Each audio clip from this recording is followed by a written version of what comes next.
اس کے نسب میں اس کو کوئی پیدا نہیں کیا، اس کے نسلی رشتے جو کہ نبی پاک صلی اللہ علیہ وسلم رحمۃ اللہ علیہ ہیں ان سے بہت قرب کا رشتہ، اس رشتے نے اس کو کوئی پیدا نہیں کیا،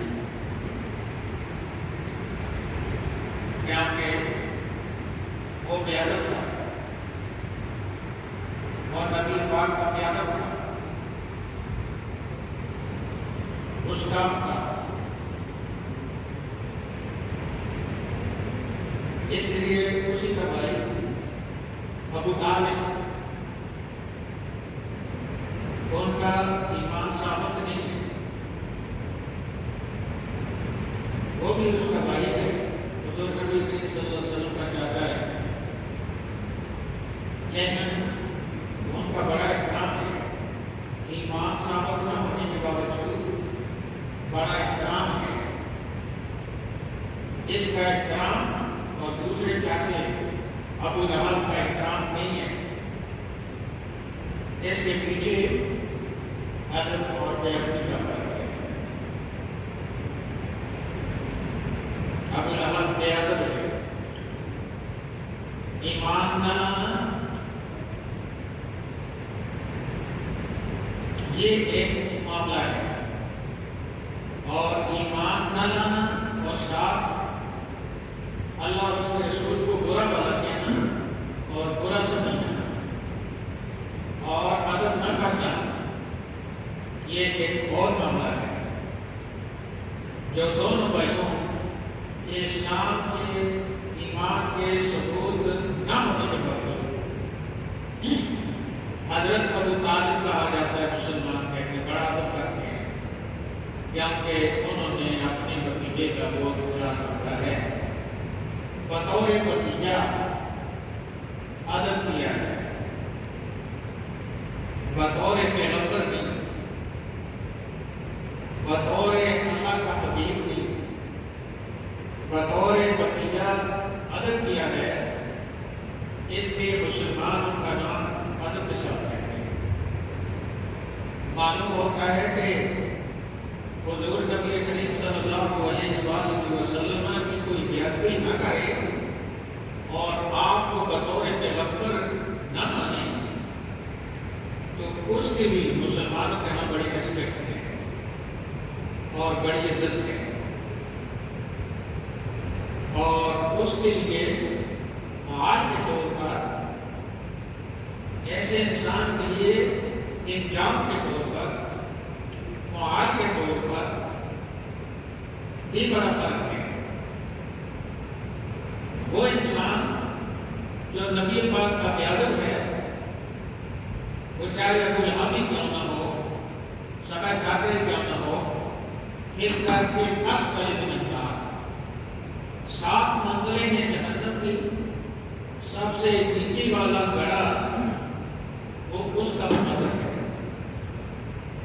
اور جو کافر مشرک ہیں، ایمان نہیں لائے، وہ اس سے اوپر ہے، اور سب سے اوپر جو 7واں، نیچے سے اوپر 7واں جو منزل ہے، جو پورشن ہے جہنم کا، وہ ان مسلمانوں کے لیے ہے جو بدکاریاں کرتے ہیں، جو نبی پاک کے اسوہ حسنہ پر عمل نہیں کرتے، جو آپ صلی اللہ علیہ وآلہ وسلم کے اوامر پر عمل نہیں کرتے، کیونکہ اللہ رب العزت نے فرمایا کہ مَا آتَاكُمُ الرَّسُولُ فَخُذُوهُ وَمَا نَهَاكُمْ عَنْهُ فَانتَهُوا، کہ جو کچھ میرا محبوب آپ کو عطا کر دے اس کو بڑی سختی سے اپنانا، اور جس چیز سے منع کر دے اس سے بڑی سختی سے باز آنا۔ اور اس آیت کی تفسیر میں حدیث موجود ہے، حضور نبی کریم صلی اللہ علیہ وسلم نے فرمایا، اس کا مطلب ہے مَا أَمَرْتُكُمْ فَخُذُوهُ وَمَا نَهَيْتُكُمْ عَنْهُ فَانتَهُوا، کہ جس چیز سے میں محمد رسول اللہ کو میں روکیا ہوں اور جس چیز کے میں کرنے کا بولوں تو تم نے وہ کرنا ہے، تاکہ شاید کوئی اور تشریح نہ کرے۔ اللہ کے پیارے حبیب کے حکم کو ماننا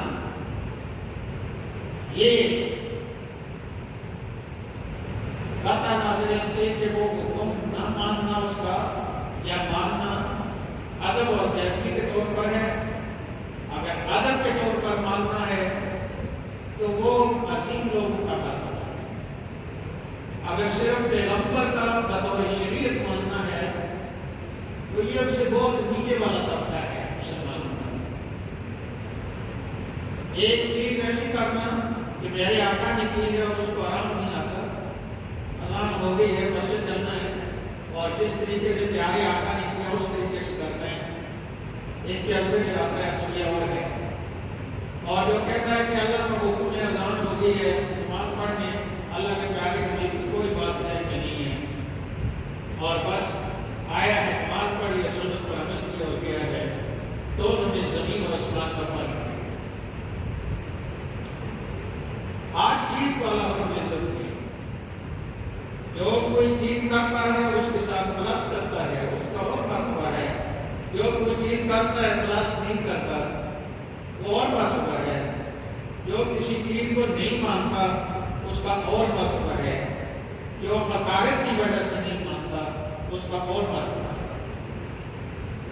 اس لیے استخفاف سنت کفر ہے، توبہ بھی قبول نہیں ہے اور وہ نبی پاک کی توہین ہے۔ اگر کوئی یہ کہتے ہیں کہ چلو جی فرض تو کر دیا ہے سنت ہی یاد رہے گی تو کوئی بات نہیں، یہ کافر ہے۔ اس نے سنت کا استخفاف کیا ہے، سنت کو ہلکا سمجھا ہے۔ اس لیے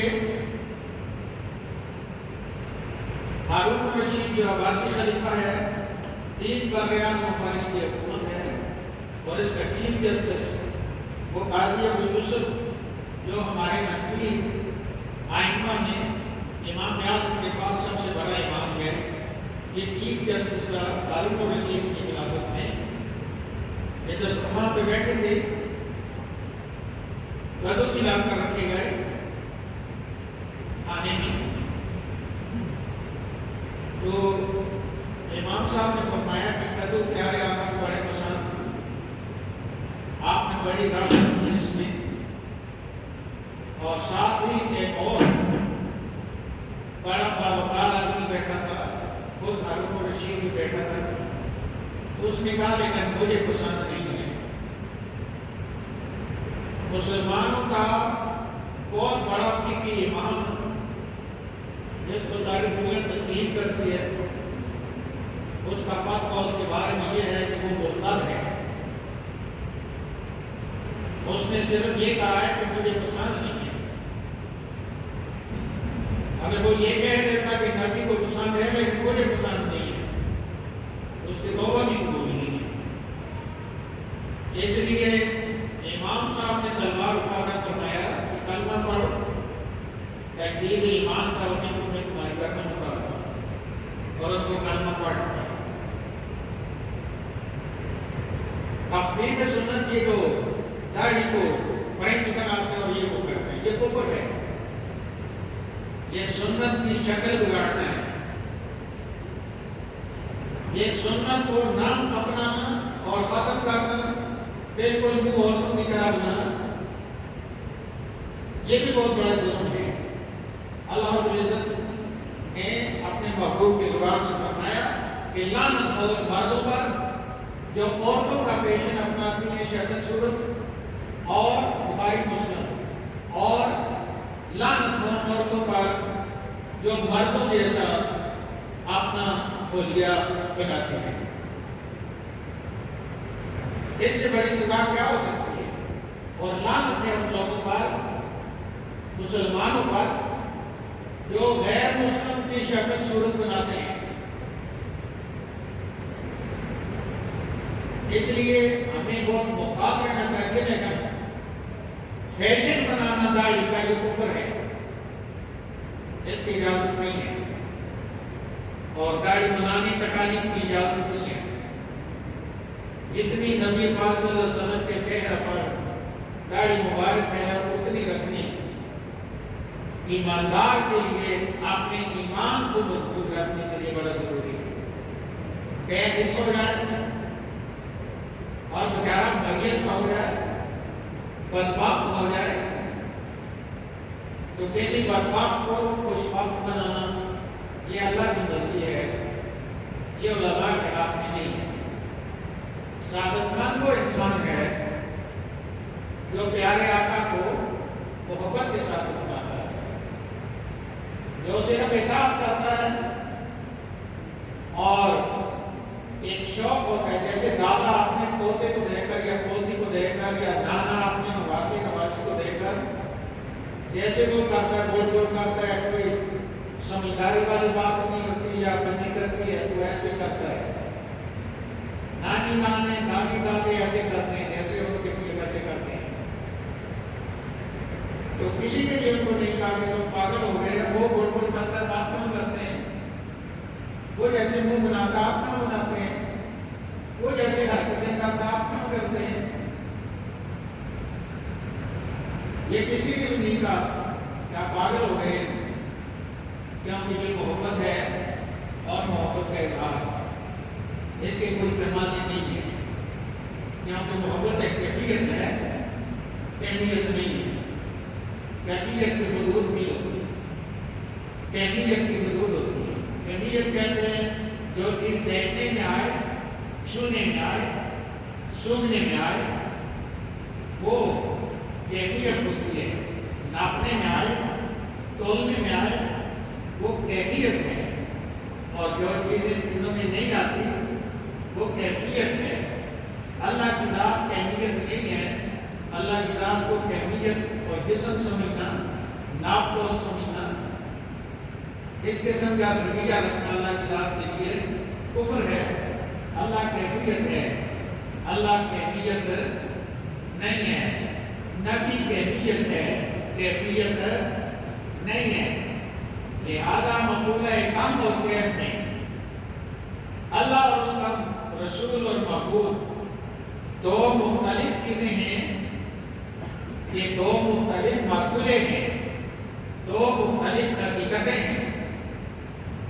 اللہ کیفیت ہے، اللہ کا جسم ماننا کفر ہے، اللہ کا ناپ تول حدود قیود ماننا کفر ہے۔ اگر مسجد کو اور بیت اللہ کو مجازی نہ سمجھا جائے، جیسے مقیم کا مقام ایسے اللہ کا مقام سمجھا جائے تو بندہ کافر ہو جاتا ہے، کیونکہ اللہ کوئی مقیم نہیں ہے اور اللہ کا کوئی مقام نہیں ہے، کیونکہ مقام کیفیت کے لیے ہوتا ہے، کیفیت کے لیے نہیں ہوتا۔ کیفیت کو کسی چیز میں بند نہیں کیا جا سکتا، کیفیت کے اندازے لگائے جاتے ہیں، کیفیت کو مادیت میں تولا نہیں جاتا ہے۔ اس لیے جس وقت بندہ نماز پڑھنا چاہتا ہے اور وہ اپنے پیارے آقا کی ادائیں سمجھتا ہے اور خوش خوشی سے اپنی حاضری کو نماز اس طریقے سے کرتا ہے جیسے پیارے آقا کے بارے میں موجود ہے، تو اس کی نماز اور ہے۔ اور جس کے قیام اور سجود پیارے آقا کی تلاش میں نہیں ہے، تو علامہ نے فرمایا کہ یہ قیام بھی حجاب ہے اور یہ سجود بھی حجاب ہے، یعنی یہ وہ نماز نہیں ہے جس نماز میں یہ فرمایا گیا ہے کہ وَاعْبُدْ رَبَّكَ كَأَنَّكَ تَرَاهُ وَإِن لَّمْ تَكُن تَرَاهُ فَإِنَّهُ يَرَاكَ۔ یہ وہ نماز نہیں ہے، فرمایا تو ایسے عبادت کر جیسے تو اللہ رب العزت کی ذات کو سامنے دیکھ رہا ہے۔ اور اگر اتنی ایمان کی پختگی نہیں ہے تو پھر یہ ضروری ہے، اس کے بغیر مسلمان تو نہیں ہو سکتا کہ پھر تو یقین کر کہ اللہ تجھے دیکھ رہا ہے، اور جو یقین کر کے نماز میں کھڑا ہوتا ہے کہ اللہ دیکھ رہا ہے، اس کو غیر ادھر ادھر کی سوچیں نہیں ہوتی، پھر اللہ کی جزا اور سزا اس کو پیش نظر ہوتی ہے کہ اگر میں اللہ سے پیار کروں گا، یہاں کھڑے ہو کر تکبیر تحریمہ کا مطلب تحریم تفعیل سے ہے، جان بوجھ کر اپنے اوپر حلال کو حرام کر دینا کسی بڑے کاج کے لیے، اس کو تحریم کہتے ہیں۔ باب تفصیل ہے تحریم، جان بوجھ کر اپنے اوپر جو اللہ نے اس کے لیے حلال کیا تھا، کھانا پینا، دیکھنا سننا، چلنا پھرنا، بچوں کو اٹھانا، ناشتہ کرنا، ادھر ادھر دیکھنا، وہ سب اس میں تکبیر تحریمہ جس کو کہتے ہیں، ہاتھ زمین کی طرف سے اوپر اٹھا کر کانوں تک اٹھا کر ساتھ جیسے گنگا بات کرتا ہے ایسے کر کے دنیا کو اللہ رسول کو دکھا دیا کہ میں دنیا اور معافیہ جو میرے لیے حلال کی گئی، یا اللہ میں تیری ذات کے ساتھ سیپریٹ ہونے کے لیے سب کچھ کو اپنے اوپر حرام کرتا ہوں، اس کو کہتے ہیں تکبیر تحریم۔ اور ایسے کرنے کے بعد بھی آدمی پھر اور یہ حساب کرتا رہے تو پھر وہ نماز نہیں ہوتی۔ یہ جو قرآن میں بزرگوں کی قبر ہے، مزار ہے، جو پہلا مزار ہے شاہ صاحب کا، یہ شیر شاہ سوری اور محمود غزنوی کے ساتھ آنے والے سادات ہیں۔ یہ جب یہاں تشریف لائے تو یہ نماز نہیں پڑھتے تھے امام کے پیچھے، بڑا مشہور واقعہ ہے۔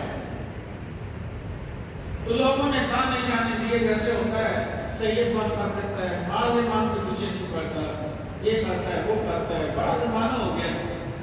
آخر آپ کو مجبور کر دیا گیا، ایک دن آپ نماز پڑھی امام کے پیچھے، تو سلام کرنے کے بعد آپ کے پاؤں سے خون بہ رہا تھا۔ تو لوگوں نے پوچھا حضرت یہ مسجد میں نماز میں کھڑے آپ کے پاؤں سے خون کم بہ رہا ہے؟ اور میں اس لیے نہیں پڑھتا تھا، میں نے کہا پیچھے امام صاحب کے، اور امام صاحب پیچھے امریکہ کے اور ڈالر کے، میں نے کہا پیچھے امام صاحب کے، امام صاحب لوگوں کے چندوں کے، امام صاحب لاہور میں، امام صاحب داکاری ہوئے پر حلوہ کھانے کی سوچ رہا ہے، وہاں پہنچا میں پیچھے گیا، امریکہ پہنچا میں پیچھے گیا، وہاں پہنچا میں پیچھے گیا، دوڑ دوڑ کر میرے پاؤں زخمی ہو گئے اور پہ آئے۔ اس لیے گزشتہ دنوں میں آپ نے سنا تھا کہ غلام محمد نام کا ایک خرابخور اس ملک پر حکمرانی کرنے والے، اللہ ماشاءاللہ جو کوئی نہیں ہے تو میں اس کو نہیں کہتا، لیکن میں نے سب کو ملبار کھاتے ہوئے کتے دیکھا ہے۔ وہ کتا وہ جو بڑا پیار کرنا تھا گوروں سے اور بڑے فیشنی باتیں کرتے تھے، ایم پی ایس خان کا جنازہ میں نے جامع مسجد میں اس لیے پڑھایا تھا کہ انہوں نے جہاں یہ ریل فیکٹری بنی تھی تو یہاں گورے تھے تو صاحب ہمارے دیسی قسم کے گورے، خبیث قسم کے، وہ شراب پیتے تھے۔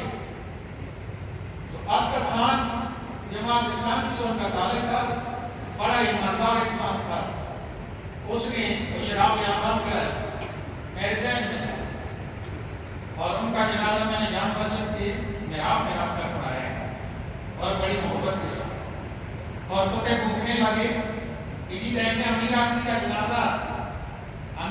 جنازہ مسجد میں پڑھایا، بھوک بھوک کر کتوں نے ایکسپلوزو فیکٹری کے ایک اور وقت میں فکر کے آدمی نے کہا کہ اگر قائد صاحب نے پڑھایا تو کوئی وجہ ہوگی، منہ پر تھپڑ مارا، کتے بھوکنے کو ہوتے ہیں۔ تیسرے مہینے میں نے اچانک نمبر پر کہا چیئرمین بیٹھا تھا، میں نے کہا وہ جنازہ میں نے پڑھایا تھا اصغر خان کا، کتے بھوکتے رہے مسجدوں کے ممبروں پر۔ آج میں آپ کو بتاؤں کہ ایک عید کی نماز بھی مسجد میں ثابت نہیں ہے، اور وہ یہ سارے مسجدوں میں پڑھاتے ہیں، اور جنازے مسجد کے اندر پڑھانے کے ثبوت موجود ہیں، ساتھ حوالے دیے میں نے۔ صرف یہ ہے کہ میت پر یہ چندہ نہیں مانگ سکتے، اس لیے مسجد میں جائز نہیں ہے۔ احرام آ گیا، اس لیے جس وقت مولوی صاحب آگے حلقے کے پیچھے دوڑ رہا ہو تو پیچھے پھر بیچارے مقتدی کرنے کا رہتے ہیں اگر تھوڑی سی سود پوری ہو، لیکن تکبیر تحریمہ کا جو مطلب میں نے آپ کو بتایا ہے اس کے مطابق جب بندہ نماز میں ہوتا ہے تو حضور نبی کریم صلی اللہ علیہ وسلم نے فرمایا جب نماز میں ہوتا ہے تو وہ اللہ کی ذات کے ساتھ سرگوشی کرتا ہے، اور اتنی بڑی ذات کے ساتھ سرگوشی کے لیے بیوی بچوں کو، ان کی محبت کو، کھانے پینے کو، خواہشات کو، دیکھنے سننے کو، نقل و حرکت کو، ادھر ادھر کرنے کو، ہر طرف سے اپنے آپ کو محبوس کرتا ہے۔ ایک سمت میں منہ کرتا، اس کے بغیر کوئی نماز ہی نہیں ہوتی، اور وہ کعبہ کی جہت ہے، اس سے ادھر ادھر کو نہیں کر سکتا، کیونکہ وہ جب نماز میں ہوتا ہے تو اللہ سے سرگوشی کرتا ہے۔ اور ہم نماز میں ہوتے ہیں، اللہ ماشاءاللہ کوئی وقت نیکا نہیں ہو تو ہم اللہ اور اس کا رسول ہمارے ذہن میں ہوتا ہی نہیں ہے۔ اور کچھ مولویوں نے لکھا کہ اگر گدھے کا خیال آ جائے نماز میں تو نماز ہو جاتی ہے، نبی کا خیال آئے تو نماز نہیں ہوتی۔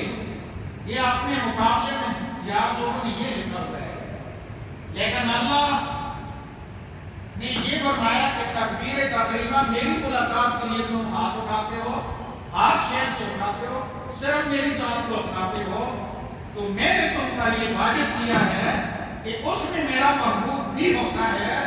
اس لیے اگر نماز کے آخر میں تم اور نماز کے درمیان میں تم میرے محبوب کو سلام نہیں کرو گے، میرے محبوب کو نماز کے اندر مانو گے نہیں، تو نماز تمہارے منہ پر ماری جائے گی۔ اس لیے نبی پاک کو درمیانہ قاعدہ اگر ہو تو اس میں بھی السلام علیکم ایھا النبی کہا جاتا ہے، اور اگر اخیرہ قاعدہ ہو تو آپ کو رسول سے پہلے وضو ٹوٹ جائے تو نماز دوبارہ پڑھی جائے گی۔ اگر ایھا النبی السلام علیکم ایھا النبی نماز میں رہ جائے تو نماز دوبارہ پڑھنی پڑے گی۔ اگر درود اور دعا رہ جائے اور وضو آدمی کا ٹوٹ جائے، جان بوجھ کر اجازت نہیں ہے، تو نماز ہو جائے گی، دوبارہ نہیں پڑھی جائے گی۔ اس لیے انسان جب نماز میں ہوتا ہے تو وہ اللہ کی ذات کے ساتھ ہوتا ہے، اور کوئی بھی چیز ایسی بغیر کسی مشق کے اور محنت کے نہیں آتی،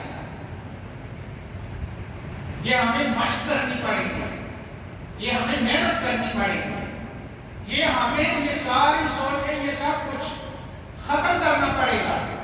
صرف یہ ختم ہی نہیں کرنا پڑے گا، بلکہ میٹھی چیز جب ہوتی ہے تو ہم باقی ساری چیزیں چھوڑ کر میٹھے کی طرف جاتے ہیں۔ صرف میٹھے کی طرف نہیں جاتے، اس کا جو ذائقہ ہے وہ جسم طلب کرتا ہے، اس لیے جاتے ہیں اس کی طرف۔ اور کڑوی چیز ہو تو ہم اس کی طرف اگر کوئی زبردستی بھی لے جائے تو اندر جو اس کی طرف شوق ہے وہ نہیں ہوتا، ماں مار مار کر کڑوی چیز دیتی ہے۔ لہذا صرف مشق ہی کافی نہیں ہے، آگے شوق بھی ہونا چاہیے۔ جیسے جنازے پر میت جب اٹھا کر لے جائی جا رہی ہوتی ہے تو ایماندار کہتا ہے جلدی کرو جلدی کرو جلدی کرو، اوپر سے کہتا ہے چارپائی پر کہتا ہے جلدی کرو جلدی کرو۔ فرمایا یہ اس لیے کہتا ہے کہ آگے اللہ اور اس کے رسول سے ملاقات میں دیر ہو رہی ہے، اور جو بے ایمان ہیں بشمول کافروں کے، وہ کہتا ہے ہاں ہاں مجھے کدھر لے جا رہے ہیں، ہاں ہاں حدیث کا لفظ ہے اس لیے میں کہہ رہا ہوں، مجھے کدھر لے جا رہے ہو، نہ لے جاؤ۔ جیسے کہ ادھر بچہ یا بڑا آدمی کھانے کو کوئی نہیں جانا چاہتا تو زبردستی لے جاتے ہیں، اور کسی جگہ میں کوئی اور شوق کی چیز ہو تو روکنے سے بھی نہیں روکتے جاتے ہیں، تو وہ کہتا ہاں ہاں مجھے کدھر لے جا رہے۔ حضور نبی کریم صلی اللہ علیہ وآلہ وسلم نے دونوں کے بارے میں فرمایا کہ دونوں کو جلدی لے جاؤ۔ ایماندار کو جلدی اس لیے لے جاؤ کہ اللہ کے پیارے حبیب کی ملاقات قبر میں ہو رہی ہے، جو بخاری شریف میں لکھا ہوا ہے، اور جو بے ایمان ہے اس کو بھی جلدی لے جاؤ، اس کو جلدی لے جا کر جہنم کے گڑھوں میں سے گڑھے میں پھینکنا ہے، اور یہ جو کہتا ہے جلدی لے جاؤ، اس کو لے جا کر جنت کے باغات میں سے باغ میں اتارنا ہے جہاں نبی پاک کی ملاقات ہوگی۔ سبحان اللہ۔ دونوں کو اس لیے لے جاؤ، فرمایا اس کو اس لیے جلدی لے جاؤ کہ اس کو اپنے آقا کو دیکھنے کا شوق ہے، اور اس کو اس لیے جلدی لے جاؤ کہ بے ایمان تکوں پہ وزن اٹھایا جا کر اس کو گڑھے میں پھینکو اور اپنی جان چھڑا دے۔ اس لیے آج کے اس اہمیت والے دن ہم نے بدر سے یہ ساری بات کی، اور آپ کو پتا ہے کہ ہمارا مضمون اس سال کا وہ اللہ کی ذات پر توکل ہے۔ گزشتہ جو میں ہم نے سنا تھا توکل کا دارمدار پرہیزگاری پر ہے، اور ہم نے پرہیزگاری کے ذرائع سے بات شروع کی ہے۔ ذرائع میں سب سے بڑا ذریعہ وہ نماز میں وہ روزہ ہے۔ روزے پر میں نے بات کی تھی گزشتہ جو میں، اور آج میں نے بدر کے حوالے سے بات کی ہے، اور اس میں نماز اور نماز کے اندر پرہیزگاری کا ذریعہ کیا ہے۔ پرہیزگاری کا ذریعہ نماز نہیں ہے۔ پرہیزگاری کے اندر علامہ اقبال نے فرمایا اگر میرا شوق میرے آقا کی ذات نہ ہو نماز میں تو میرا قیام سجود رکوع سب حجاب ہے اللہ اور بندے کے درمیان۔ اس مناسبت سے میں نے تکبیر تحریمہ پر بات کی ہے۔ آئندہ جو میں انشاءاللہ اس سے آگے بات کریں گے۔ اللہ رب العزت مجھے آپ کو سمجھ عمل کی توفیق عطا فرمائے۔ اور آج بڑا دن ہے، کسی چیز کو اہمیت دینا بھی بڑی چیز ہوتی ہے۔ جیسے کوئی بڑا آدمی آتا ہے تو ہم سارے جھنڈیاں لگا رہے ہوتے ہیں اور تیاری کرتے ہیں، ایسے ہی آج کا دن کتنا بڑا ہے، کتنا بڑا ہے۔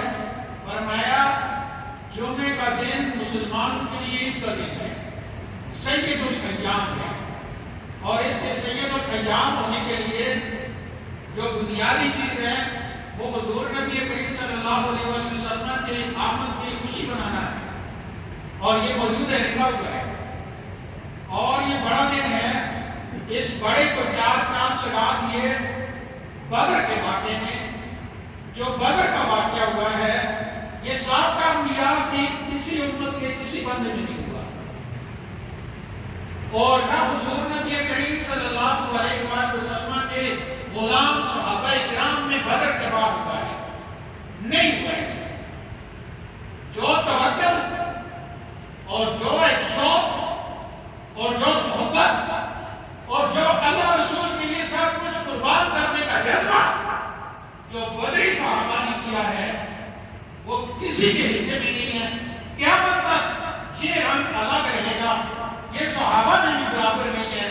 یہ صحابہ کے بعد والوں میں تو سوال ہی پیدا نہیں ہوتا، بعد والے سارے مل کر بھی ایک وہ صحابی جو صرف ایمان لایا اور چلا گیا کچھ بھی نہیں کیا اس کے برابر بھی نہیں ہو سکتے۔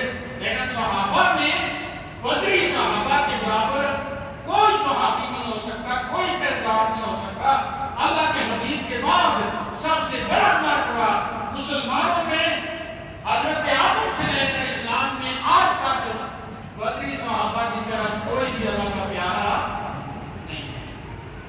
وہاں درجہ بدرجہ ہے، صدیق اکبر کا مقام بہت بلند ہے، عمر کا مقام بہت بلند ہے۔ وہ درجے آپ کو پتہ ہے کہ ہمارے اکابر نے ہمیں بہادر بنایا ہے، وہ درجے کبھی بھی ادھر ادھر نہیں ہو سکتے۔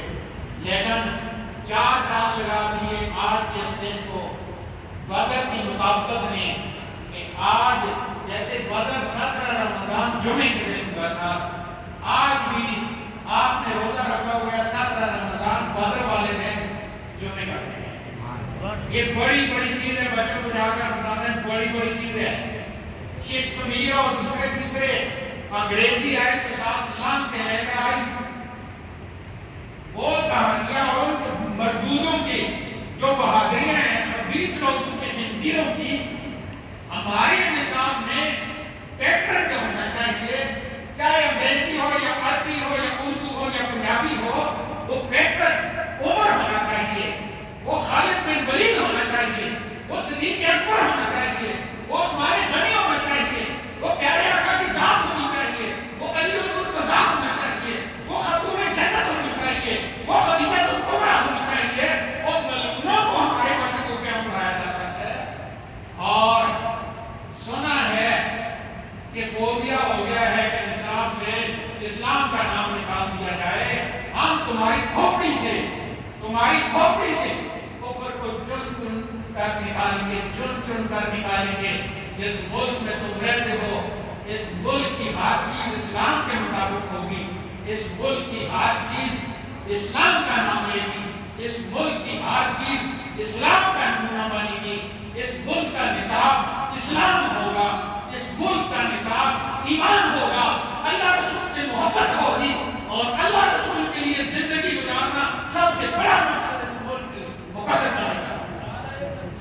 تمہارے جیسے کتوں کے جھوٹا کرنے سے یہ دریا جھوٹا نہیں ہوتا، کتے گھومتے رہتے ہیں، آواز سگم کم نہ اپنا رزق ادارہ، نہ علماء ختم ہوں گے، نہ دینی مدرسے ختم ہوں گے، نہ خاندان ختم ہوں گی، نہ ذکر فکر کے حلقے ختم ہوں گے، نہ یہاں تلاوتیں ختم ہوں گی، نہ تراویح کوئی ختم کر سکے گا، نہ ہمارے بچے کو مار کر کافر بنایا جا سکتا ہے۔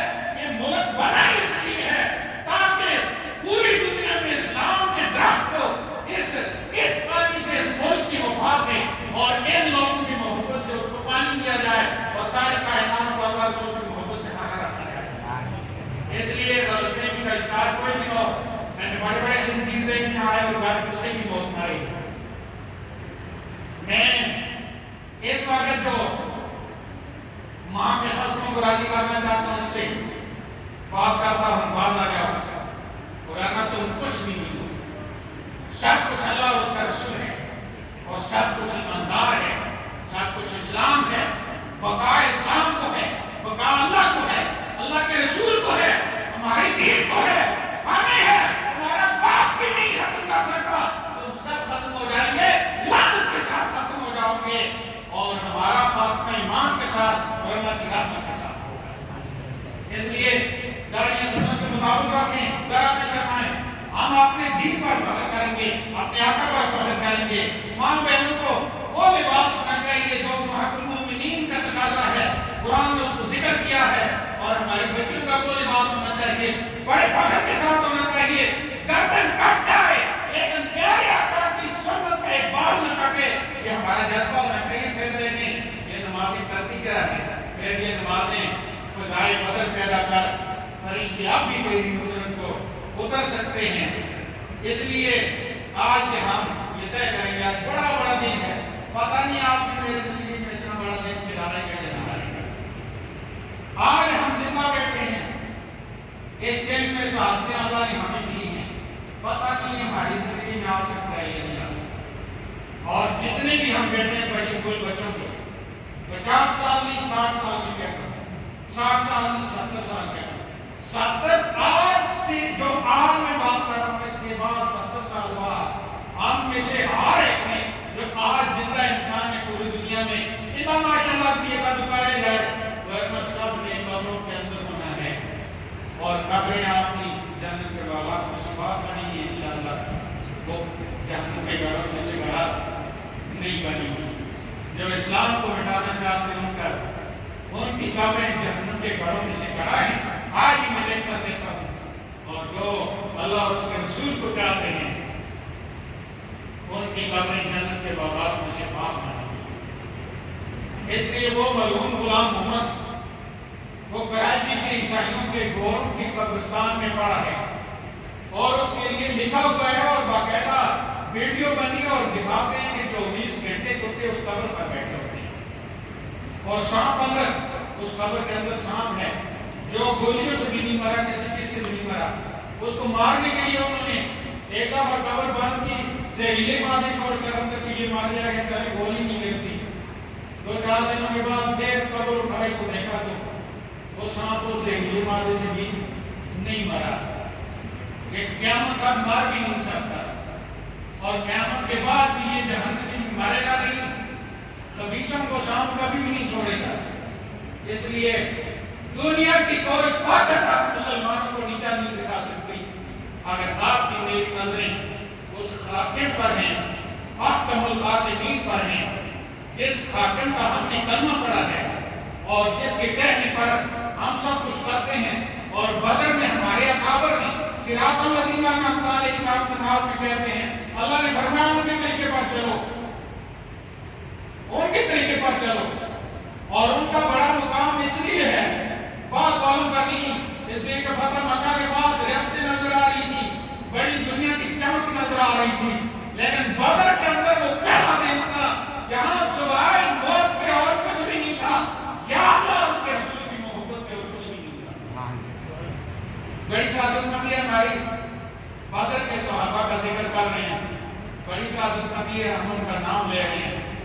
دعا کرتا ہوں اللہ تعالیٰ بدر کے صحابہ کے ساتھ ہماری قبر اور آخرت ہمیں نصیب فرمائے. ان کے پاؤں کے نیچے جو مٹی ہے اس مٹی کے نیچے اللہ ہمارا مقدر کرے.